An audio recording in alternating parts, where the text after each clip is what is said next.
ये कहानी एक सिंपल मौत की कहानी नहीं है, बल्कि याद, खामोशी और प्यार के बीच अटकी हुई एक ऐसी दर्द भरी दास्तान है जहाँ एक बच्चा तब तक सच में नहीं मरता जब तक दुनिया में कोई उसका नाम लेना बंद न कर दे। और इसी एहसास के साथ हम मिलते हैं एक लड़के से जो धीरे धीरे लोगों की यादों से गायब हो रहा है, एक माँ से जो होने वाली तबाही को पहले ही महसूस कर लेती है, और एक बाप से जो अपने गिल्ट को लफ्ज़ों में बदलकर उन लोगों से बात करने की कोशिश करता है जो अब इस दुनिया में नहीं रहे। क्योंकि जब दर्द इतना गहरा हो जाता है कि दिल के अंदर समा ही नहीं पाता, तब सिर्फ कला या कहानी ही उसे संभाल सकती है। कहानी की शुरुआत होती है ग्रेट ब्रिटेन के एक पुराने जंगल के बीच बने खूबसूरत बगीचे से, जहां मिट्टी पर एक औरत शांत सी लेटी हुई है, जैसे ज़मीन ने ही उसे अपनी गोद में सुला लिया हो। कुछ लम्हों बाद वो आंखें खोलती है और हमें पता चलता है कि उसका नाम एग्नेस हैथवे है। एक ऐसी लड़की जो सिर्फ नेचर के पास नहीं रहती, बल्कि लगता है जैसे नेचर ही उसके अंदर रहता हो, क्योंकि पेड़ पौधे, हवा, मिट्टी और पंछी सब उसकी बात समझते दिखते हैं। जैसे ही वो उठती है, उसकी नज़र पेड़ की ऊंचाई पर बैठी अपनी फाल्कन पर पड़ती है, जो उसे ऊपर से देख रही होती है, और बड़े आराम से वो अपने हाथ में ग्लव पहनती है, हल्की सी सीटी बजाती है, और तुरंत वो शिकारी पंछी हवा को चीरते हुए उसके हाथ पर आ बैठता है, जिसे देखकर लगता है जैसे दोनों के बीच कोई लफ्ज़ों से परे कनेक्शन हो।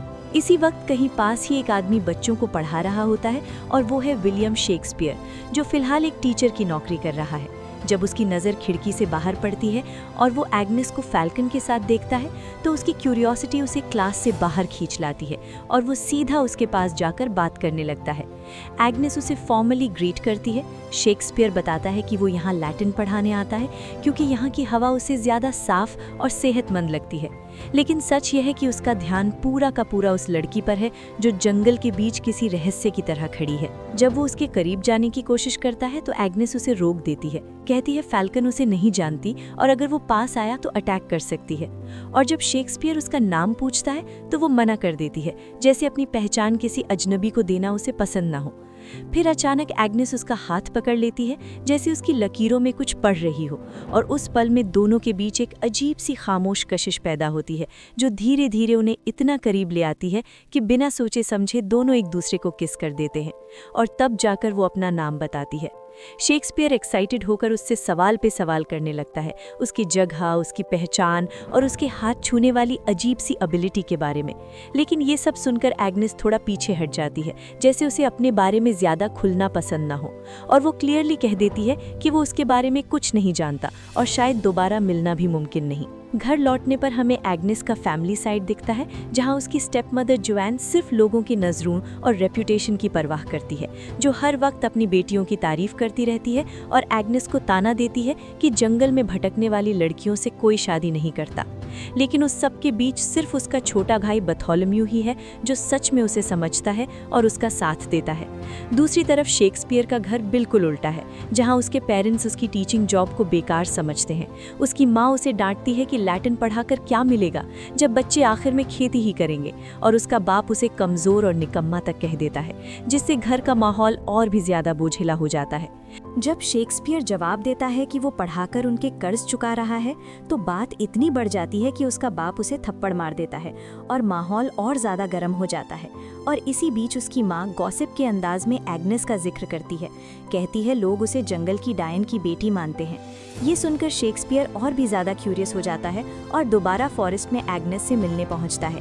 गिफ्ट के तौर पर नया ग्लव लाता है, लेकिन एग्नेस सीधा कह देती है कि उसे ज़रूरत नहीं, और जब वो विच वाली बात करता है तो वो इग्नोर कर देती है और उल्टा उससे कहती है कि कोई कहानी सुनाओ जो तुम्हें सच में छू गई हो।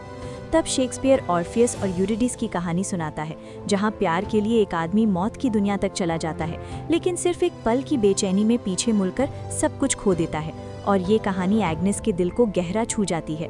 उस मोमेंट के बाद वो अपनी दुनिया का दरवाज़ा शेक्सपियर के लिए खोल देती है, जड़ी बूटी से दवा बनाती है, पुराने मंत्र बोलती है, और जब वो पूछता है कि क्या तुम हाथ छूकर सब जान लेती हो, तो वो हाँ कहती है और बताती है कि उसने उसके अंदर समुद्र जैसी गहराई और अंधेरा खालीपन दोनों देखा है।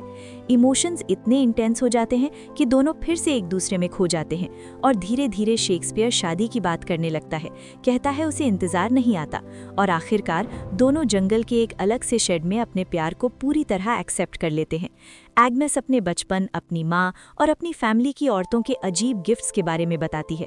कहती है सपने ही उनका रास्ता दिखाते हैं। और फिर कहानी एक बड़े मोड़ पर आती है जब पता चलता है कि एग्नेस प्रेग्नेंट है, जिसके बाद दोनों फैमिलीज के बीच टेंशन, इल्जाम और बदनामी का तूफान शुरू हो जाता है।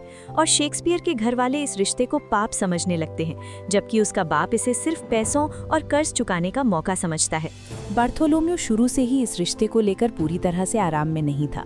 उसके दिल में हल्का सा डर था कि शायद ये फैसला एग्नेस के लिए मुश्किलें लेकर आए, लेकिन अपनी बहन के लिए उसका प्यार और जिम्मेदारी इतनी गहरी थी कि आखिरकार उसने अपने डाउट्स को साइड में रख दिया और उसका साथ देने का फैसला कर लिया। इसी तरह कुछ दिनों बाद दोनों परिवारों के बीच तनाव और नाराजगी के बावजूद एक जल्दी और चुपचाप सेरेमनी चर्च के अंदर कराई जाती है, जहां बिना शोर शराबे के एग्नेस और विलियम शेक्सपियर शादी के बंधन में बंध जाते हैं, जैसे दुनिया से छुपकर अपनी छोटी सी खुशी बचाने की कोशिश कर रहे हों।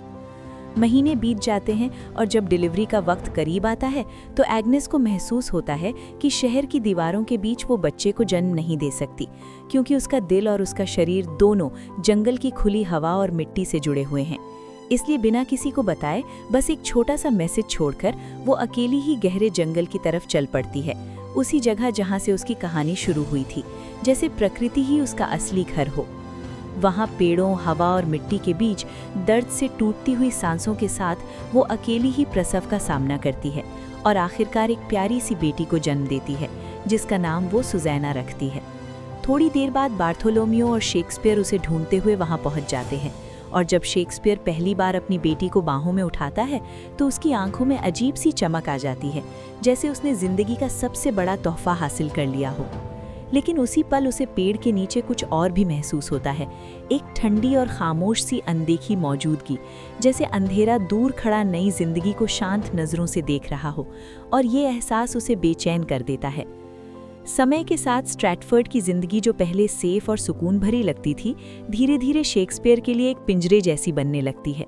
बेटी होने के बावजूद उसका दिन भर बाप के वर्कशॉप में मजबूरी का काम करना उसे अंदर से तोड़ देता है। उसका बाप उसे लगातार बेइज्जत करता है, उसे निकम्मा कहता है और कभी-कभी हाथ भी उठा देता है, जबकि घर का माहौल रोज थोड़ा और जहरीला होता जाता है। आखिर एक दिन शेक्सपियर का सब्र टूट जाता है और वो अपने बाप का सामना करके उसे मजबूर करता है कि दोबारा कभी उससे हाथ न उठाए। रात को जब सब सो जाते हैं तो वो अपने कागज और कलम लेकर बैठता है, प्लेज लिखने की कोशिश करता है, लेकिन शब्दों का एक भी धागा उसके दिमाग में नहीं बनता और इंस्पिरेशन की कमी उसे अंदर तक खा जाती है। उसकी बेचैनी और हार का एहसास देखकर एग्नेस उसे संभालती है और वो उससे माफ़ी मांगकर कहता है कि उसकी दुनिया सिर्फ एग्नेस और सुज़ैना ही है, लेकिन फिर भी वो खुद को अधूरा महसूस करता है, जैसे उसकी ज़िंदगी में कुछ बड़ा अभी भी मिसिंग हो। अगली सुबह एग्नेस बार्थोलोम्यू से बात करती है और समझाती है कि शेक्सपियर बुरा इंसान नहीं है, बल्कि एक अच्छा पति और पिता है, लेकिन उसके अंदर एक आग है जो उसे चैन से बैठने नहीं देती, जैसे उसे अपनी किस्मत कहीं और ढूंढनी हो। तब वो कहती है कि उसे लंदन जाना चाहिए, जहां नए मौके मिल सकते हैं और शायद वो अपने लिए एक अलग पहचान बना सके। बार्थोलोम्यू पहले मना करता है और कहता है कि उसे सिर्फ सीधा साधा काम चाहिए, लेकिन एग्नेस समझाती है कि असल में उसे अपने बाप से दूरी चाहिए, क्योंकि वही उसकी सबसे बड़ी जंजीर है। साथ ही वो बताती है कि जल्द ही घर में एक और बच्चा आने वाला है और वो यहीं रुककर उसका इंतजार करेगी। कुछ हफ्तों बाद शेक्सपियर लंदन जाने का फैसला कर लेता है। विदाई के वक्त दोनों अलग होने के दर्द को शब्दों में नहीं डालते, बस एक लंबे किस और वादे के साथ अलग हो जाते हैं, जैसे गुड बाय बोलना और भी ज्यादा तकलीफ देगा। महीने बाद जब एग्नेस दोबारा प्रसव के करीब होती है तो फिर से जंगल जाना चाहती है, लेकिन इस बार उसे रोका जाता है क्योंकि नदी का पानी बाहर आ गया है। मजबूरन उसे घर में ही रहना पड़ता है। दर्द से तड़पती हुई वो बार बार कहती है कि वो यहाँ जन्म नहीं दे सकती, लेकिन कोई रास्ता नहीं होता। लंबे और तकलीफ भरे पलों के बाद वो एक लड़के को जन्म देती है, लेकिन कॉन्ट्रैक्शंस रुकते नहीं और पता चलता है कि वो ट्विन्स को जन्म दे रही है। उसे लगता है जैसे वो मरने वाली है, जैसे उसकी माँ के साथ हुआ था, और डर उसे घेर लेता है। मैरी उसे हिम्मत देती है, उसे याद दिलाती है कि शेक्सपियर भी इसी घर में पैदा हुआ था। आखिरकार दूसरा बच्चा पैदा होता है, एक लड़की, लेकिन वो सांस नहीं ले रही होती। एग्नेस उसे बाहों में लेकर चुपचाप देखती रहती है, फिर अपने पुराने वादे को याद करती है और अचानक बच्ची सांस लेने लगती है। उस पल पूरा कमरा उम्मीद से भर जाता है। साल बीत जाते हैं और अब ट्विन्स हैमनेट और जूडिथ बड़े हो गए हैं। दोनों इतने मिलते जुलते हैं कि कपड़े और टोपी बदलकर एक दूसरे बन जाते हैं, जैसे दुनिया को कंफ्यूज करना उनका फेवरेट गेम हो। घर में हंसी मस्ती होती है। शेक्सपियर अपने बच्चों के साथ एक छोटा सा प्ले परफॉर्म करवाता है जो एग्नेस को इमोशनल कर देता है और फैमिली का बॉन्ड और मजबूत लगने लगता है। लेकिन एक दिन एग्नेस को अजीब सी बेचैनी महसूस होती है और जंगल में जाकर पता चलता है कि उसकी फैल्कन मर चुकी है। वो उसे चुपचाप दफनाते हैं, जैसे उसके बचपन का एक हिस्सा खत्म हो गया हो। इसके बाद शेक्सपियर को फिर से सफर पर जाना पड़ता है। जाते वक्त वो हैमनेट से कहता है कि घर का ख्याल रखे और बहादुर बने। एग्नेस उसका हाथ पकड़कर उसकी लकीरों में फ्यूचर देखने की कोशिश करती है और कहती है कि वो अपने बाप के साथ थिएटर में काम करेगा। उधर लंदन पहुंचकर शेक्सपियर एक पपेट शो देखता है, जहां एक आदमी घर लौटने से पहले ही अकेला मर जाता है और ये सीन उसके दिल में गहरा असर छोड़ देता है। इसी दौरान घर पर अचानक मुसीबत टूट पड़ती है जब जूडिथ तेज बुखार से जलने लगती है। एग्नेस तुरंत समझ जाती है कि ये प्लेग है। घर में हर जगह दिए जलाए जाते हैं, जड़ी बूटी और दवा दी जाती है और एग्नेस पूरी रात उसके पास बैठी रहती है, उसे तसल्ली देते हुए कहती है कि सब ठीक हो जाएगा। मैरी, जो पहले ही अपनी 3 बेटियों को बुखार से खो चुकी है, धीरे से कहती है कि शायद अब जो होगा उसे रोका नहीं जा सकता। लेकिन एग्नेस साफ मना कर देती है और कहती है कि वो अपनी बेटी को हारने वाली नहीं है और बिना सोए बिना रुके उसकी देखभाल करती रहती है। सुबह के धुंधले उजाले में जब रात और दिन के बीच का फर्क मुश्किल से महसूस होता है, हैमनेट अचानक आंखें खोलता है और उसे अपने शरीर में अजीब सी भारी सी थकान महसूस होती है, जैसे रात भर किसी ने उसकी सारी ताकत निकाल ली हो। फिर भी वो उठकर धीरे धीरे डाइनिंग रूम की तरफ चलता है, जहाँ उसकी माँ एग्नेस कुर्सी पर ही थक कर सो गई होती है और जूडिथ उसके पास लेटी हुई है। घर में इतनी गहरी खामोशी होती है कि हर सांस की आवाज़ अलग से सुनाई देती है। बचपन भरी मासूमियत के साथ लेकिन एक अजीब हिम्मत जोड़कर हैमनेट डिसाइड करता है कि वो मौत को बेवकूफ़ बना देगा। बहुत धीरे से वो जूडिथ को साइड में करता है और उस जगह खुद लेट जाता है जहां वो थी।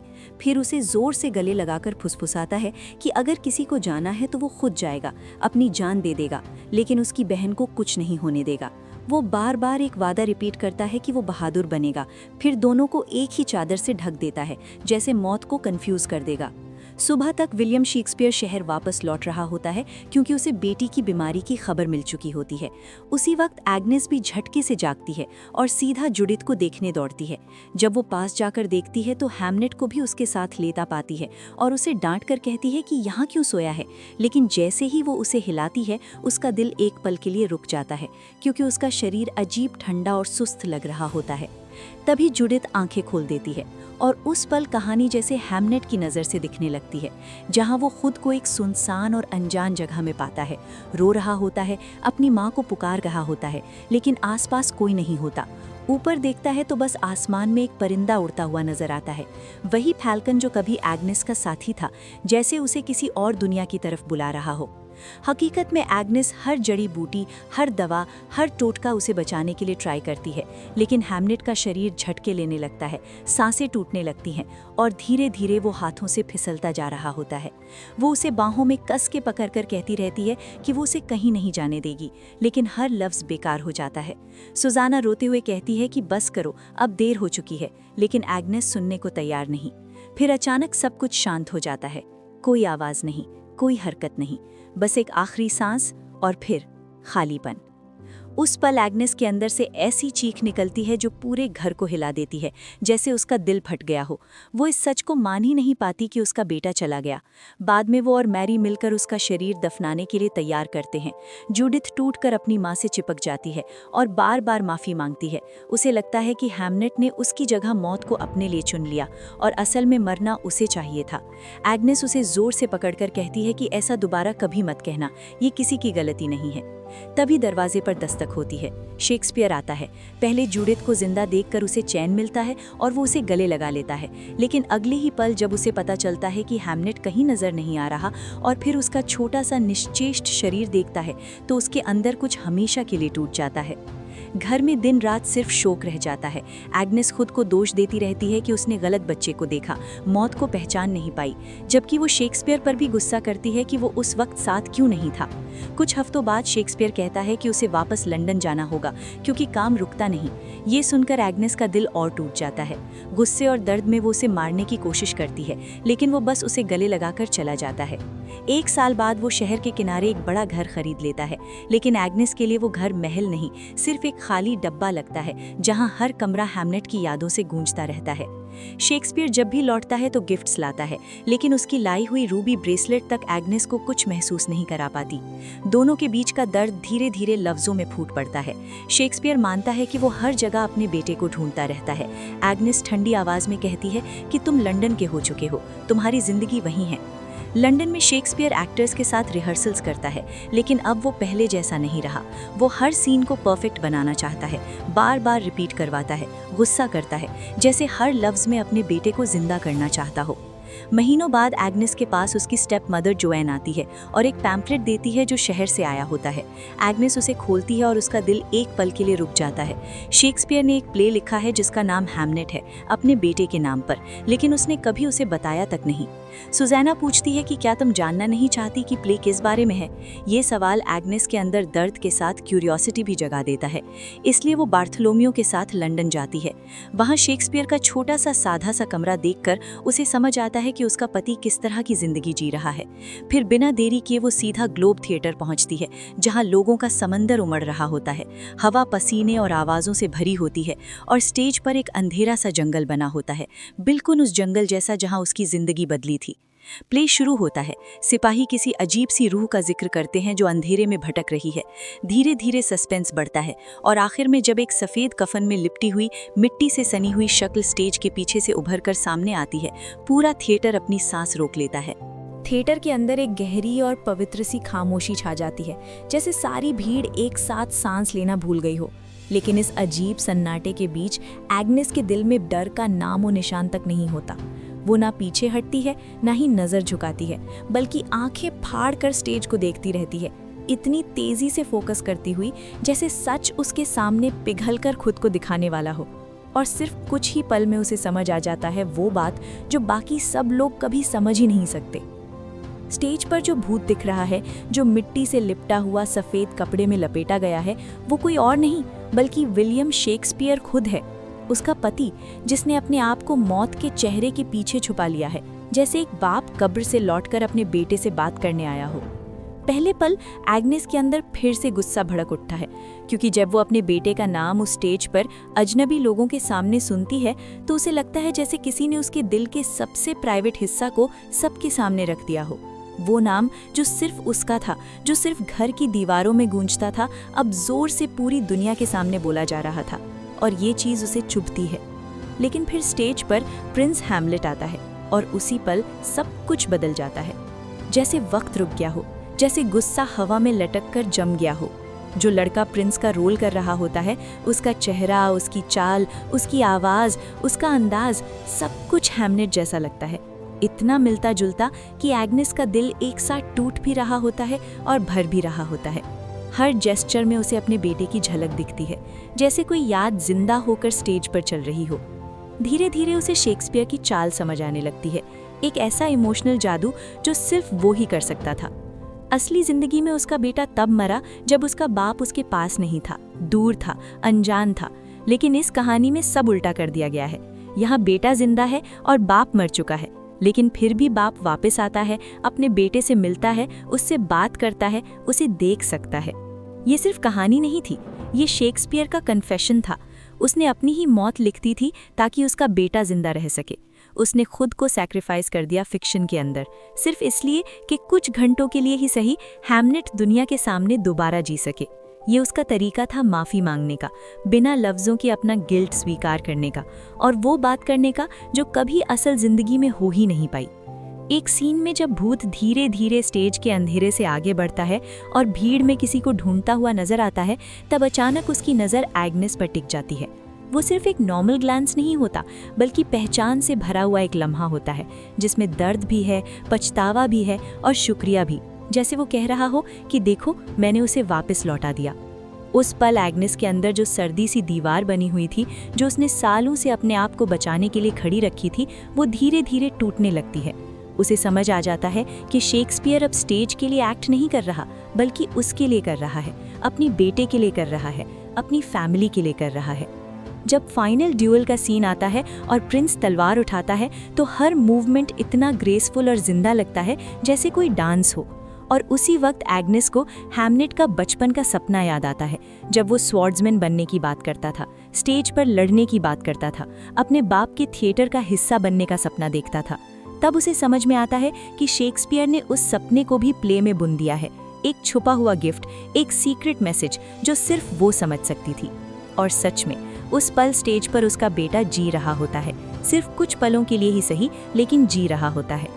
जब प्ले खत्म होता है और प्रिंस जमीन पर गिरकर मर जाता है तो एग्नेस को सालों बाद पहली बार एक अजीब सी शांति महसूस होती है। ये दर्द भरा मोमेंट है, लेकिन जुल्म जैसा नहीं लगता, जैसे किसी ने जोर जबरदस्ती से छीना नहीं हो, बल्कि धीरे से हाथ छोड़ दिया हो। दर्द खत्म नहीं होता, लेकिन खुला घाव रहना बंद हो जाता है, वो याद बन जाता है। वो आसपास देखती है और पाती है कि सिर्फ वो ही नहीं रो रही। थिएटर में बैठे अनजान लोग, गरीब, थके हुए, जिंदगी से टूटे हुए लोग, सबकी आंखों में आंसू हैं। तब उसे समझ आता है कि उसका दुख अब सिर्फ उसका नहीं रहा, उसके बेटे की कहानी अब सबकी कहानी बन गई है। आखिर में वो स्टेज के अंधेरे में शेक्सपियर को ढूंढती है। वो चुपचाप खड़ा उसे देख रहा होता है। दोनों की नजरें मिलती हैं और इस बार कोई भी नजर नहीं चुराता, ना इल्जाम, ना सफाई, ना लफ्ज, सिर्फ एक सच। दर्द को कला में बदल दिया गया है और प्यार जो कभी मरा नहीं था, बस चुप था, आज फाइनली बोल पाया है। और फिर जैसे एक सपने की तरह दोनों को लगता है कि स्टेज पर हैमलेट खड़ा, हल्का सा मुस्कुराता हुआ, शांत, बिना किसी दर्द के। वो उन्हें देखकर धीरे से अंधेरे में लौट जाता है। उस पल उनके दिल समझ जाते हैं कि बेटा वापस नहीं आएगा, लेकिन वो कभी गया भी नहीं। कुछ खो जाने वाली चीजें भूल कर जीती नहीं जाती, उन्हें यादों, प्यार और कहानियों में बदलकर जिंदा रखा जाता है। और शायद इसी का नाम आर्ट है।